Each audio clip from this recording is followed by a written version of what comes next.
Awareness. பொதுவா ஒரு act பத்தி படிக்கிறோம்னா அந்த ஆக்ட் ஏன், எதுக்கு, எப்படி வந்துச்சுன்னு தெரிஞ்சுக்கணும். இன்னைக்கான வீடியோல ஃபேக்டரி ஆக்ட் பத்தின ஒரு ஓவர்வியூ தான் பார்க்க போறோம். என்னோட இந்த வீடியோவை பார்க்கறதுக்கு முன்னாடி just subscribe to my channel AT voice of law so that என்னோட வீடியோஸ் உங்களோட பார்வைக்கு. Let's move to the topic. இந்த ஃபேக்டரிஸ் ஆக்ட் 1948 கான்ஸ்டிடியூவன்ட் அசம்பிளில 28 ஆகஸ்ட் 1948ல பாஸ் பண்ணப்பட்டுச்சு. ஆனா இந்த ஆக்ட் எப்போ என்ஃபோர்ஸ் ஆச்சு அப்படின்னா 1 ஏப்ரல் 1949ல தான் இந்த ஆக்ட் நடைமுறைக்கு வந்துச்சு. இந்த ஆக்ட்ல ஃபேக்டரிஸ்ல ஒர்க் பண்ற ஒர்க்கர்ஸ் உடைய health, safety, welfare as well as protection பத்தி சொல்லிருப்பாங்க. இந்த ஆக்ட்ல ஃபேக்டரிஸ்ல ஒர்க் பண்ற ஒர்க்கர்ஸ்க்கு மட்டும் கண்டிஷன்ஸ் அண்ட் அப்சர்வேஷன்ஸ் இல்லாம ஓனர்ஸ் ஆஃப் தி பிரிமிசஸ்க்கும் சர்டன் ரூல்ஸ் அண்ட் அப்சர்வேஷன்ஸ் இருக்கு. இந்த ஆக்டோடைய மெயின் அப்ஜெக்டிவ்ஸ் என்ன அப்படின்னா ஃபேக்டரிஸ்ல ஒர்க் பண்ற ஒர்க்கர்ஸ்க்கு proper hygiene and clean facility இருக்கணும். அதே மாதிரி ஒர்க்கர்ஸை ரொம்ப ஆபத்தான ஒர்க்ஸ்ல இருந்து சேஃப்கார்ட் பண்றதுக்காகவும் அவங்களுக்கான ஆனுவல் லீவ்ஸ் வித் வேஜஸ் கிடைக்கணும் அப்படின்றதுக்காகவும் இந்த ஃபேக்டரிஸ் ஆக்ட் 1948 கொண்டு வந்தாங்க. இந்த ஆக்ட்ல இருக்கிற ரூல்ஸ் அண்ட் ப்ரொவிஷன்ஸை வயலேட் பண்ணா அதுக்கான பெனால்டிஸ் அண்ட் இம்ப்ரிசன்மெண்ட்டையும் இந்த ஆக்ட்ல சொல்லியிருப்பாங்க. முதல்ல ஃபேக்டரினா என்ன இன் ஜென்ரல் அப்படிங்கறத முதல்ல பார்க்கலாம். ஒரு பில்டிங் அப்படி இல்லைனா குரூப் ஆஃப் பில்டிங்ஸ்ல மிஷின்ஸை யூஸ் பண்ணி அப்படி இல்லைனா குரூப் ஆஃப் ஒர்க்கர்ஸை வச்சு கூட்ஸை ப்ரொடியூஸ் பண்றதுக்கு பேர் தான் ஃபேக்டரி அப்படின்னு சொல்லுவாங்க. Under 2 clause M of Factories Act 1948ல ஃபேக்டரினா என்ன அப்படின்னா factory means any premises including the presence hereof. இதுல ரெண்டு வார்த்தை ரொம்ப முக்கியம். ஒன்னு வந்து premises, இன்னொன்னு வந்து presence. premises அப்படின்னா என்ன அப்படின்னா ஒரு குறிப்பிட்ட ஏரியால ஒரு பர்டிகுலர் ஆக்டிவிட்டி அப்படி இல்லைன்னா பிசினஸ் நடக்குது அப்படின்னா அதுதான் premises அப்படின்னு சொல்லுவோம். ஒர்க் ஷாப், ஆஃபீஸ், வேர் ஹவுஸ் இந்த மாதிரி நடக்கிறத premises அப்படின்னு சொல்லுவோம். ஒரு பில்டிங்கை தான் premises அப்படின்னு சொல்லுவோம். presence அப்படின்னா a space enclosed by wall. இப்போ ஃபேக்டரியில இருக்கிற எந்த ஒரு define boundaries like roof, ceiling, washrooms, rest rooms இந்த மாதிரி எந்த ஒரு டிஃபைன் பவுண்டரியும் presence அப்படின்னு சொல்லுவோம். ஒரு premises-அ ஃபேக்டரியா கேட்டகரைஸ் பண்றதுக்கு 2 கண்டிஷன்ஸ் ஃபுல்ஃபில் பண்ணியிருந்திருக்கணும். என்னென்ன கண்டிஷன்ஸ் அப்படின்னா 10 இல்ல 10க்கு மேற்பட்ட workers with the aid of power use பண்ணி மேனுஃபேக்சரிங் ப்ராசஸ்ல ரிசைடிங் 12 monthsக்குள்ள ஒர்க் பண்ணிருந்தாங்க அப்படின்னா அது ஃபர்ஸ்ட் கண்டிஷன்ல வரும். அதாவது ஒர்க்கர்ஸ் வந்து எலக்ட்ரிசிட்டி பவர் யூஸ் பண்ணி மேனுஃபேக்சரிங் ப்ராசஸ்ல ஒர்க் பண்ணிருந்தாங்க அப்படின்னா அது வந்து ஃபேக்டரி அப்படின்னு சொல்லுவோம். செகண்ட் கண்டிஷன் என்ன அப்படின்னா 20 இல்ல 20க்கு மேற்பட்ட ஒர்க்கர்ஸ் அதே ப்ரிசைடிங் 12 monthsல மேனுஃபேக்சரிங் ப்ராசஸ்ல ஒர்க் பண்ணியிருந்திருக்கணும். ஆனா without the aid of power எந்த ஒரு எலக்ட்ரிசிட்டியுமே இல்லாம ஒர்க் பண்ணியிருந்தாங்க அப்படின்னா அது ஃபேக்டரியோடைய செகண்ட் கேட்டகரியில ஃபுல்ஃபில் ஆகும். இப்போ இதுக்கு ஒரு கேஸ்ல பார்க்கலாம் சோ தட் இன்னும் கூட ஈஸியா உங்களுக்கு அண்டர்ஸ்டாண்ட் ஆகும். VP Gopalarao versus public prosecutor. இந்த கேஸ்ல ஒரு கோல்டன் டொபாக்கோ கம்பெனி இருக்கு. அதோட மெயின் ஃபேக்டரி பாம்பேலயும் அதோட பிரிமிசஸ் வந்து ஆந்திர பிரதேஷ்லயும் இருக்கு, which was headed by VP Gopalarao. இந்த பிரிமிசஸ்ல சன் கியூர்டு டொபாக்கோவை வந்து டைரக்டா சன்லைட்ல காய வச்சு விற்போம் இல்லையா, அந்த டொபாக்கோவை வந்து என்ன பண்றாங்க அப்படின்னா மேனுஃபேக்சரிங் ப்ராசஸ் பண்ணிக்கிட்டு இருக்காங்க. இந்த பிரிமிசஸ்ல மோர் தென் 20 ஒர்க்கர்ஸ்க்கு மேல ஒர்க் பண்ணிக்கிட்டும் இருக்காங்க. இந்த பிரிமிசஸோட ஹெட் கோபாலராவை ப்ராசிக்யூட் பண்றாங்க. எதுக்காக அப்படின்னா அவர்கிட்ட இந்த பிரிமிசஸ் நடத்த ப்ராப்பரான லைசன்ஸ் இல்லாதனால. இந்த கேஸ்ல என்ன இஷ்யூ அரைஸ் பண்றாங்க அப்படின்னா வெதர் இந்த பிரிமிசஸ் வந்து ஃபேக்டரியா இல்லையா அப்படின்னு. Supreme court of Andhra Pradesh என்ன ஜட்மெண்ட் பாஸ் பண்றாங்க அப்படின்னா இந்த ஃபேக்டரியில மோர் தென் 20 பீப்புள்ஸ் ஒர்க் பண்றாங்க, அதுவும் மேனுஃபேக்சரிங் ப்ராசஸ்ல ஒர்க் பண்றாங்க. சோ இந்த பிரிமிசஸை ஃபேக்டரியா கன்சிடர் பண்ண சொல்லி ஜட்மெண்ட் பாஸ் பண்றாங்க. சோ இப்போ ஃபேக்டரிக்கான மீனிங் உங்களுக்கு அண்டர்ஸ்டாண்ட் ஆயிருக்கும்.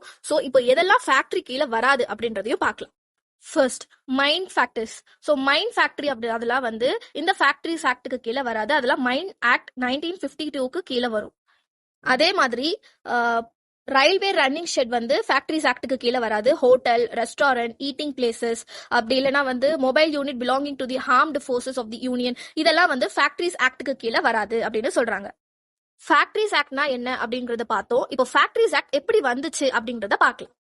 1881 தான் ஃபர்ஸ்ட் ஃபேக்டரி ஆக்ட் வந்து ரெகுலேட் ஆச்சு. எதுக்காக அப்படின்னா ஒர்க்கிங் கண்டிஷன்ஸ் ஆஃப் த ஒர்க்கர்ஸை ப்ராப்பரா மெயின்டைன் பண்றதுக்காக இந்த ஆக்ட் ரெகுலேட் ஆச்சு.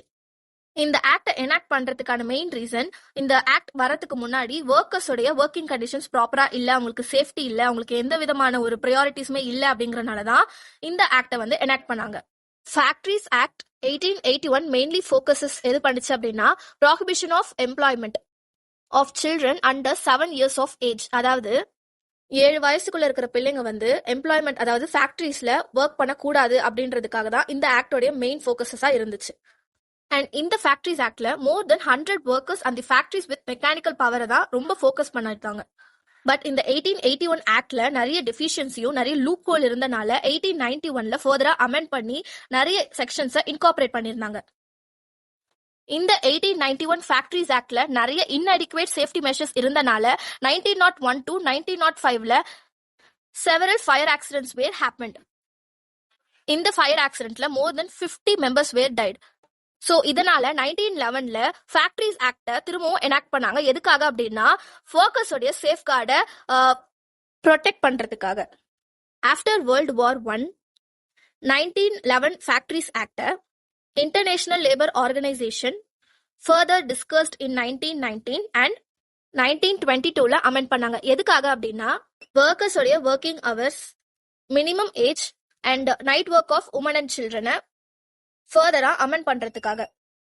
இன் 1929ல ராயல் கமிஷன் ஒன்று வைக்கிறாங்க. எதுக்காக அப்படின்னா இந்த ஃபேக்டரிஸ் ஆக்ட் 1922 ரிவ்யூ பண்றதுக்காக. இந்த 1922 ஆக்டோடைய லிவிங் கண்டிஷன் ஆஃப் லேபர்ஸ்லாம் சஸ்டைனபிளா இருக்கா, எல்லாம் ப்ராப்பரா ஒர்க் ஆகுதா அப்படின்றதுக்காக இந்த ரிவ்யூ நடத்துறாங்க. அண்ட் அகைன் 1934ல இந்த ஃபேக்டரிஸ் ஆக்டை இன்னுமே எனாக்ட் பண்றாங்க. அண்ட் 1935ல இன்ஸ்பெக்ஷன் அண்ட் அப்சர்வேஷன்ஸை இந்த ஃபேக்டரிஸ் ஆக்ட்ல இன்க்ளூட் பண்றாங்க. After subsequent amendment in 1935, 1936, 1937, 1940, 1941, 1944, 1945, 1946 and 1947 at last 1948ல ஃபேக்டரிஸ் ஆக்டை எனாக்ட் பண்றாங்க. அண்ட் April 1st 1949ல ஃபேக்டரிஸ் ஆக்ட் நடைமுறைக்கு வருது. ஸோ இதுதான் ஃபேக்டரிஸ் ஆக்ட் 1948ஓட history.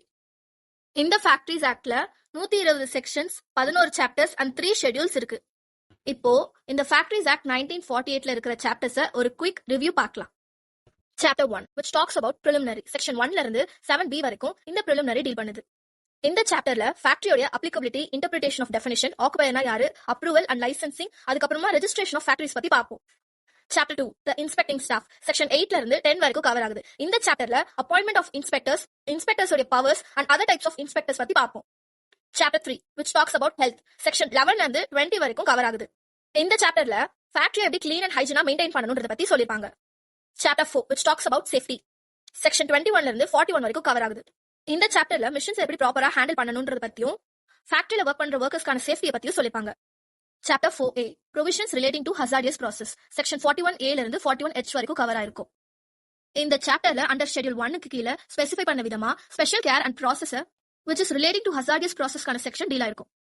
Chapter 5 which talks about welfare. Section 42ல இருந்து 50 வரைக்கும் கவர் ஆயிருக்கும். இந்த சாப்டர்ல ஒர்க்கர்ஸ்க்கானோட வெல்ஃபேர் பத்தியும் அண்ட் ஃபெசிலிட்டிஸ் பத்தியும் சொல்லிருப்பாங்க.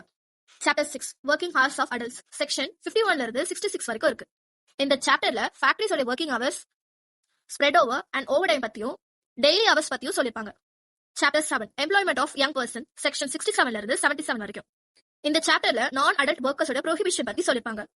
Chapter 8 which talks about annual leave with wages. Section 78ல இருந்து 84 வரைக்கும். இந்த சாப்டர்ல லீவ் பீரியட்ஸ்ல வேஜஸ் எப்படி தருவாங்கன்னு, ஒரு வேளை வேஜஸ் தரல அப்படின்னா எப்படி அந்த வேஜஸை ரெக்கவர் பண்றது அப்படின்றத பத்தியும் சொல்லிருப்பாங்க. Chapter 9 which talks about special provisions. Section 85ல இருந்து 91A வரைக்கும் இருக்கும். இந்த சாப்டர்ல certain accidents, dangerous occurrences and certain diseaseக்கான நோட்டீஸ் பத்தியும் சேஃப்டி அண்ட் ஆக்குபேஷனல் ஹெல்த் உடைய சர்வேஸ் பத்தியும் சொல்லிருப்பாங்க. Chapter 10 which talks about penalties and procedures. Section 92ல இருந்து 106A வரைக்கும் வரும்.